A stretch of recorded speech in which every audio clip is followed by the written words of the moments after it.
Hello friends, तो मैं figure of speech का बचा हुआ पार्ट लिटरेरी डिवाइस का लेके आ चुका हूं। लेकिन इस वीडियो में आप लोगों के लिए दो बहुत महत्वपूर्ण चीजें हैं जो कि मैं अभी नहीं बताऊंगा, वीडियो के अंत में बताऊंगा। इसलिए इस वीडियो के अंत तक बने रहिएगा। और वो दो चीज मैंने नोट्स में भी नहीं लिखा है, मैं केवल ओरली बता दूंगा। तो चलिए फिलहाल अभी बात करते हैं लिटरेरी डिवाइस के बचे हुए पोर्शन का। अगला पोर्शन है सैंकोडेक। सॉरी, इसका स्पेलिंग गलती हो गया है, इसके स्पेलिंग को नोट से देखकर सही कर लेंगे। सैंकोडेक में क्या करते हैं? An art of using a part to represent the whole thing and vice versa to give affective meaning.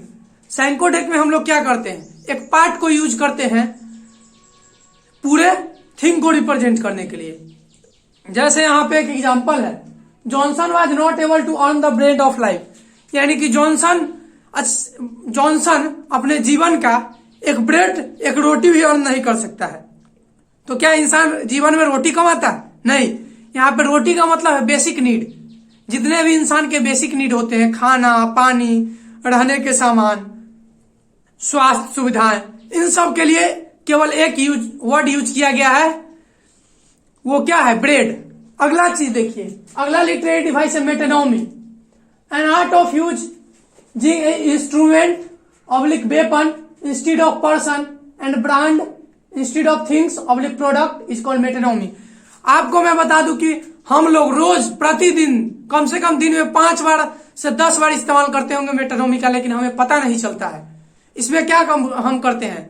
किसी आदमी के जगह उसके इंस्ट्रूमेंट का नाम लेते हैं, ठीक है, या फिर उसके वेपन, उसके हथियार का नाम लेते हैं, या फिर क्या करते हैं, किसी प्रोडक्ट के जगह हम किसका नाम लेते हैं? प्रोडक्ट के जगह नाम लेते हैं उसके ब्रांड का। जैसे कितने लोग होंगे कि दुकान पे जाके बोलते होइएगा कि भैया एक डेयरी मिल्क दे दीजिए। तो डेयरी मिल्क क्या है मेरे बच्चों? डेयरी मिल्क ब्रांड है। खरीदने तो आप चॉकलेट जा रहे हो, दुकान में जाके बोल देते होगे भैया एक पार्ले जी दे देना। पार्ले जी उसके ब्रांड का नाम है। आप ये तो नहीं बोलते कि बिस्किट दे दो। तो ये क्या है? ये भी एक कला है, ये भी एक आर्ट है, जिस आर्ट को हम लोग क्या कहते हैं? मेटोनॉमी। अब यहाँ के एग्जांपल समझते हैं। Pen is mightier than sword. इसको अगर जनरल मीनिंग लिया जाए तो कलम तलवार से ताकतवर है। भाई तलवार के एक बार में कलम टूट जाएगा, लेकिन यहाँ पे क्या किया जा रहा है? कलम से कलम चलाने वाले इंसान के बुद्धि के बारे में बताया जा रहा है, और तलवार से तलवार चलाने वाले इंसान के बल के बारे में बताया जा रहा है। यानी कि कलम चलाने वाले इंसान का बुद्धि तलवार चलाने वाले इंसान के बल के ऊपर भारी पड़ेगा। इसका मतलब ये है। तो इतना डीप सेंस देता है मेरे बच्चों। मैं कह रहा हूं ना, ये चैप्टर लिटरेचर की आत्मा है। जब तक इस चैप्टर को नहीं समझिएगा, लिटरेचर बिल्कुल नहीं समझ में आएगा। अगला देखिए, इपिग्राम। इपिग्राम में हम क्या करते हैं? मिनिमम वर्ड में क्या करते हैं? मैक्सिमम सेंस दे देते हैं। इपिग्राम जनरली क्या होता है? एक प्रोवर्ब होता है, एक फ्रेज होता है। जैसे all that glitters is not gold. कितना छोटा स्टेटमेंट, लेकिन इसका बहुत लंबा मीनिंग हो गया कि हर चमकने वाला चीज सोना नहीं होता, ठीक है। अब देखिए हाइपरबोला और एग्जेगरेशन, इसका भी इस्तेमाल खूब होता है, और खास करके चुनाव प्रचारों में भी खूब होता है इसका इस्तेमाल। हम लोग भी खूब इसका इस्तेमाल करते हैं डेली लाइफ में हाइपरबोल का। हाइपरबोल के डेफिनेशन के बारे में देख लीजिए। एन आर्ट ऑफ यूजिंग और making over statement to express any matter effectively.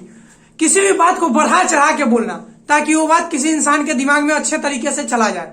जैसे आप लोग सुनते हो या कहीं पे कोई जागरण का आयोजन होता होगा, तो जो प्रचार करते हैं वो लोग कहते हैं कि भाइयों एवं बहनों हजारों की संख्या में आए और जागरण में भाग ले। अब आप बताइए, एक घर या एक मोहल्ला से 1000 आदमी आ सकता है क्या? नहीं आ सकता है। तो इसका कहने का मतलब क्या है? वो ओवर स्टेटमेंट, बात को बढ़ा चढ़ा के उसको इफेक्टिवली बताना चाह रहा है कि जरूर आइए। जैसे यहां देखिए, ये एक पोएम था द ब्रुक, उसी का ये लाइन है, thousands of thousand daffodil I saw at a glance. इसके कहने का मतलब हजारों डैफोडिल का फूल मैंने एक झलक में देख लिया। भाई साहब, एक झलक में तो इंसान अपने दोस्त का चेहरा नहीं पहचान पाता है, लेकिन ये क्या है? ओवर स्टेटमेंट है, हाइपरबोल है। अगला देखिए, आयरोनी है। आयरोनी में क्या है? Art of using A statement of dual meaning. Dual meaning का स्टेटमेंट यूज करते हैं, जिसमें क्या होता है? जो बोलने वाला होता है उसका मतलब होता है कि उस वर्ड के अंदर का जो मतलब है उस मतलब को पास करे। जैसे एग्जांपल में समझाऊंगा, लेकिन सुनने वाले को लगता है कि नहीं, ये जो बोल रहा है वही बोल रहा है। जैसे जूलियस सीजर एक ड्रामा हुआ करता था 10th में, अभी 2 सालों से हटा दिया गया। वो बहुत इंपॉर्टेंट ड्रामा था, पता नहीं बोर्ड ने क्यों हटाया। बहुत कुछ सीखने को मिलता था बच्चों को। जैसे उस सीजर का एक दोस्त है, जब सीजर मर जाता है मार्क एंटोनी, तो वो स्टेज पे आता है और क्या बोलता है, उसका लाइन सुनिएगा। पहला लाइन स्टेज पे जाके वो बोलता है, I came to bury Caesar not to praise him. मैं सीजर को दफनाने आया हूं, ब्यूटी मतलब दफनाने, उसकी बड़ाई करने नहीं आया हूं। अब बताइए, कोई इंसान स्टेज पे बड़ाई ही तो करने जाएगा ना, दफनाना है तो श्मशान में जाए। तो ये क्या है, ये आयरोनी है। और आयरोनी आयरोनी क्या होता है, उसमें इंटरनल मीनिंग को देना मतलब होता है स्पीकर का, ठीक है। तो देखिए, लिटरेरी डिवाइस का हम लोग अगला बचा हुआ डिवाइस पढ़ने वाले हैं। जैसे सरकसम। सरकसम में क्या है, direct attack of language in A blunt way, sense of abuse और ह्यूमिलिएट। देखिए, सरकसम में हम क्या करते हैं, किसी के ऊपर डायरेक्ट अटैक ऑफ लैंग्वेज करते हैं, लैंग्वेज का अटैक होता है वो, और ब्लंट वे में करते हैं, एकदम गवार के टाइप, ठीक है। और उस पर्पस उसका क्या होता है, किसी भी इंसान को बेइज्जत करना, ठीक है, या फिर उसे गाली देना। जैसे यहां एग्जांपल देखिए, you bloody idiot gambler get out of my site. ये कितना ब्लंट वे में किसी को बोला गया है। इसको अच्छे तरीके से भी तो बोला जा सकता था। अब देखिए इनुंडो। इनुंडो में क्या होता है, an art of using the language very politely with the truthfulness. Innuendo में हम क्या करते हैं, जो सच्चाई होता है उसको बहुत ही पोलाइटली बोलते हैं, बहुत ही विनम्रता पूर्वक बोलते हैं। जैसे देखिए, डॉक्टर कभी हॉस्पिटल में जाए, किसी पेशेंट का फिल्म में देखे होइएगा, पेशेंट का होता है सॉरी ही इज नो मोर, क्या होता है, माफ कीजिएगा पेशेंट नहीं रहा। तो इसमें क्या होता है, इसमें एक सेंस आता है पोलाइटनेस का। अब यहाँ पे देखिए, I am sorry you are fail in examination. किसी बच्चा को मार्कशीट देते वक्त अगर बोल दे I am sorry you are fail in examination, तो क्या होगा, थोड़ा ये अच्छा लगेगा। लेकिन डायरेक्ट बोल दे कि you are fail in examination, तो ये थोड़ा अकवर्ड लगेगा, भद्दा सा लगेगा। अब देखिए अगला क्या है, antithesis. When one idea is placed in against of another idea to create contrast in language. जब एक आइडिया को दूसरे आइडिया के बगल में रखा जाए कंट्रास्ट क्रिएट करने के लिए लैंग्वेज में, तो उसको क्या हम बोलते हैं, उसको हम लोग बोलते हैं एंटीथेसिस। जैसे देखिए, as you sow you reap. जैसे देखिए, बोना और काटना दोनों अलग चीज है। जैसा बोओगे वैसा काटोगे, जैसा बोओगे एक पॉजिटिव सेंटेंस है वैसा काटोगे, तो क्या हो गया, दोनों अलग अलग आइडिया है, ठीक है। दोनों को एक साथ रख के क्या किया गया, कंट्रास्ट क्रिएट किया गया। अब देखिए, मैन प्रपोजेस गॉड डिस्पोजेस।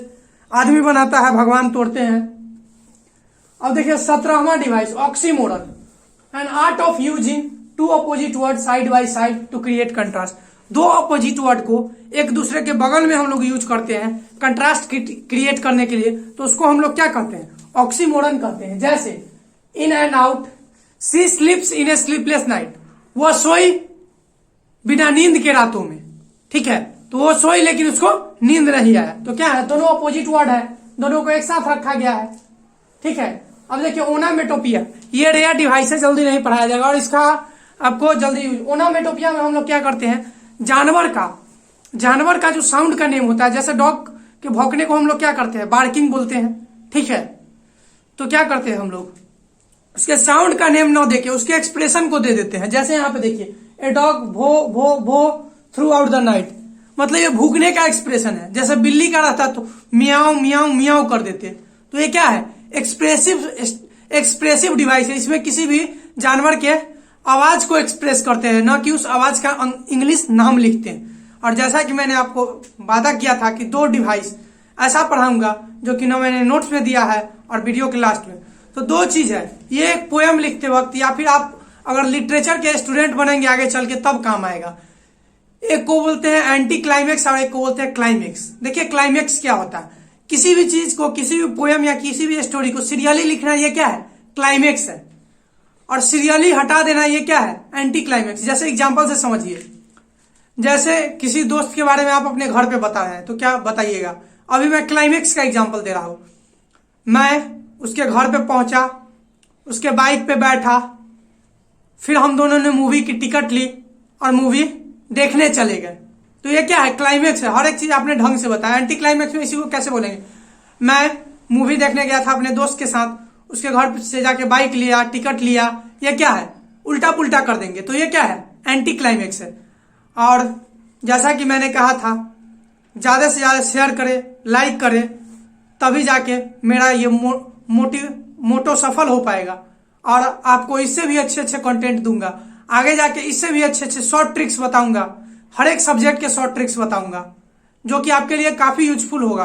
अगर आप एक कंपटीशन के स्टूडेंट है तो इस चैनल को जरूर सब्सक्राइब कीजिए, क्योंकि अगले कुछ वीडियो में, ये तो बच्चों का डिमांड था इसलिए मैंने फिगर ऑफ स्पीच पढ़ा दिया, आर्ट्स का एक टॉपिक, लेकिन अगले वीडियो में मैं साइंस का टॉपिक लेके आऊंगा, जिसमें काफी अच्छे अच्छे शॉर्ट ट्रिक्स बताऊंगा और किस तरह आप अच्छे से अपने पढ़े हुए चीजों को याद रखें, यह भी बताऊंगा। धन्यवाद।